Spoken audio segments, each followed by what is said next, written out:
नमस्कार मित्रांनो, अर्थसंकल्प सादर झाला। दिलेले आश्वासनं,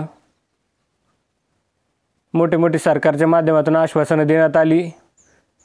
सरकार सत्तेवर आलं आणि आता अर्थसंकल्प सादर झाला, परंतु याच्यात काही शेतकऱ्यांच्या हाताला लागलेलं नाही आहे। लाडकी बहीण योजनेची ती स्थिती आहे, नमो शेतकरी हप्त्याची ती स्थिती आहे आणि याच्या सरकारच्या निर्णयामुळे प्रचंड शेतकरी नेते असेल, विरोधी प्रचंड आक्रमक झालेले। कालच शेतकरी नेते सदाभाऊ खोत यांच्या माध्यमातून विधान भवनावरती सोयाबीन फेकून कांद्याचे हार गळ्यात घालून आंदोलन करण्यात आलं आणि ते देखील आंदोलन पोलीस प्रशासनाच्या माध्यमातून दडपवण्यास प्रयत्न करण्यात आला आणि आज देखील विरोधकांनी विधान भवनावर मोठे बॅनरबाजी करून घोषणा देण्यात आल्या।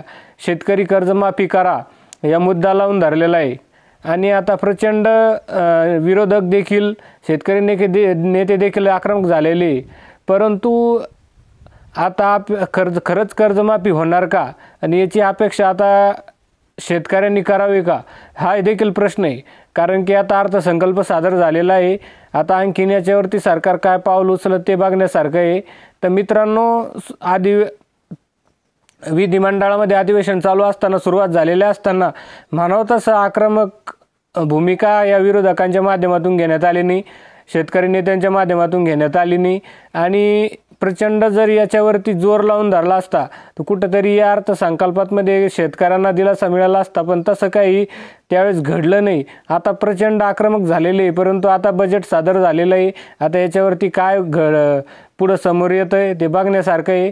तर मित्रांनो, आता सध्या परिस्थिती अशी आहे की शेतकरी नेते देखील आक्रमक आहे, शेतकरी आक्रमक आहे आणि विरोधकही आक्रमक आहे। आता पुढचं पाऊल सरकार काय उचलतं हे बघण्यासारखं आहे।